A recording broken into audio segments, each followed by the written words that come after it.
Friends अस्सलाम वालेकुम। तो आज का जो हमारा टॉपिक है वो है variables in C plus plus. तो इस वीडियो में हम जानेंगे कि वेरिएबल्स क्या होते हैं सी प्लस प्लस में और इनका यूज़ क्या होता है और इनके रूल्स क्या होते हैं वेरिएबल्स को लिखने के। तो सबसे पहले एक सिंपल डेफिनेशन पढ़ लेते हैं वेरिएबल्स की। Variables is nothing but name of memory location where we store the value. Variables यार कुछ नहीं होते बल्कि एक नेम ऑफ मेमोरी लोकेशन होता है जहाँ पे हम अपनी वैल्यू क्या करते हैं, स्टोर करते हैं। अब सपोज़ एग्जांपल लें कि हमने एक वेरिएबल बनाया है इंट ए के नाम से और उसमें एक वैल्यू स्टोर की है 5। अब जब भी हम कोई वेरिएबल बनाते हैं ना तो मेमोरी में क्या होता है, उसका नेम जो है ना वो क्रिएट हो जाता है। ठीक है, अब नेम जो है ना मेमोरी में क्रिएट हो गया, उसके बाद उसमें क्या हो जाएगी, वैल्यू स्टोर होगी। कौन सी वैल्यू, जो हमने उसमें स्टोर की होगी। ठीक है, तो मैंने क्या कहा कि वेरिएबल्स यार कुछ नहीं होते बल्कि एक नेम ऑफ मेमोरी लोकेशन होते हैं। कौन सी, उस लोकेशन पे क्या होता है, उस लोकेशन पे हम अपनी वैल्यू क्या करते हैं, स्टोर करते हैं। ये थी हमारी सिंपल डेफिनेशन। और उसके बाद उससे भी ज़्यादा डेफिनेशन सिंपल क्या है कि वेरिएबल क्या होता है, एक कंटेनर होता है जिसमें हम अपनी डेटा को क्या करते हैं, होल्ड करते हैं या हम कहेंगे स्टोर करते हैं। अब वेरिएबल्स क्या होते हैं, वेरियस टाइप के हो सकते हैं। Commonly we have these variables types in C plus plus. Commonly जो वेरिएबल्स की जो टाइप्स हैं हम यूज़ करते हैं सी प्लस प्लस में, वो कौन से हैं, जैसे इंट हो गया, चार हो गया, डबल हो गया, फ्लोट हो गया, स्ट्रिंग हो गया, बुलियन हो गया, लॉन्ग हो गया। ये सारे जो टाइप्स हैं वो कॉमनली हम यूज़ करते हैं अपने सी प्लस प्लस में। अब यहाँ पे एक छोटी सी पॉइंट है, ये क्या बोल रहा है कि float add is equal to 23.4। हमने क्या किया है, एक टाइप बनाया है, एक डेटा टाइप डिफाइन किया है फ्लोट के नाम से और उसका एक वेरिएबल बनाया है। वेरिएबल किस नाम से, ऐड के नाम से, इक्वल देके और उसमें एक floating type floating value store की है। कौन सी, 23.4।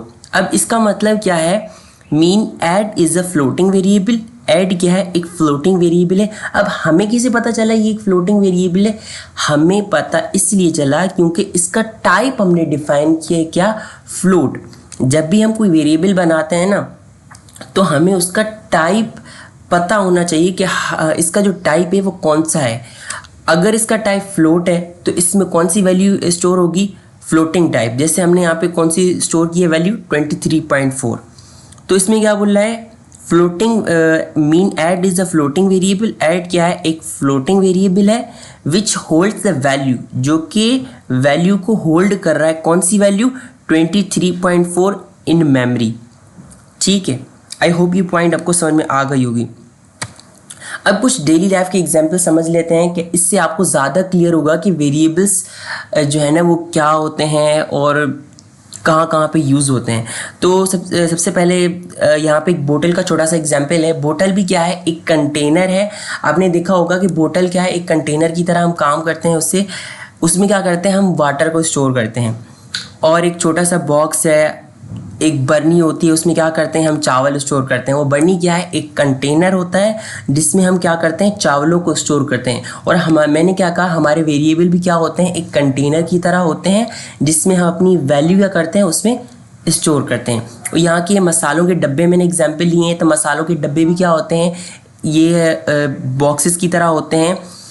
और इसमें हम क्या करते हैं, मसालों क्या करते हैं, स्टोर करते हैं। ये क्या है, एक डब्बे हैं और इनमें क्या करते हैं, हम अपने मसालों को स्टोर करते हैं। तो मैंने क्या कहा, वेरिएबल भी क्या है, एक वेरिएबल क्या होते हैं, एक कंटेनर की तरह होते हैं। उसमें क्या करते हैं, अपनी वैल्यू क्या करते हैं, स्टोर करते हैं। और अब कुछ इनके रूल्स पढ़ लेते हैं कि हम जो है ना वेरिएबल्स को लिखते कैसे हैं। फर्स्ट रूल हमारा क्या बोल रहा है कि variable name should not begin with a number. Variable का जो नाम है वो कभी भी एक नंबर से स्टार्ट नहीं होता। ये क्या है, एक वैलिड वे नहीं है वेरिएबल को लिखने का।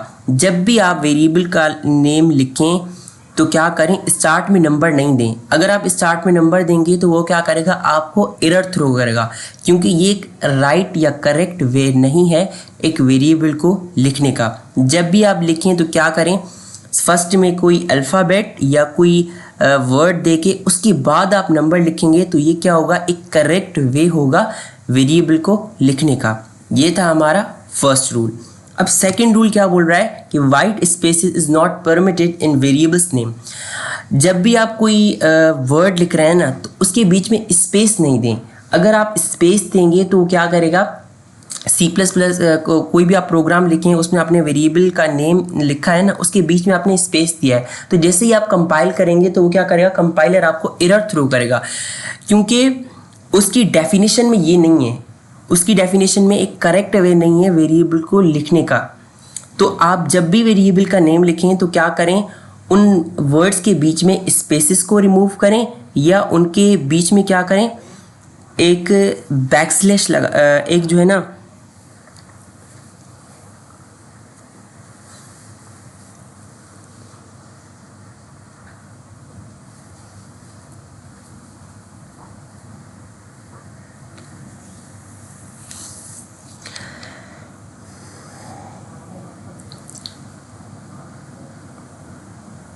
तो आप क्या करें, उनके बीच में जो है ना स्पेसेस को रिमूव कर दें।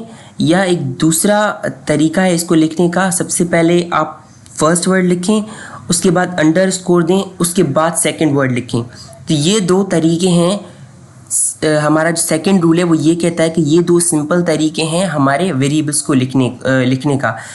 स्पेसेस को रिमूव करें या उन दोनों वर्ड्स के बीच में अंडरस्कोर दें, तो ये क्या होगा, एक करेक्ट वे होगा वेरिएबल को लिखने का। ये था हमारा सेकंड रूल। अब थर्ड रूल क्या बोल रहा है, थर्ड रूल हमारा ये बोल रहा है कि C plus plus keyword reserve words can not be used in a variable as a variable name.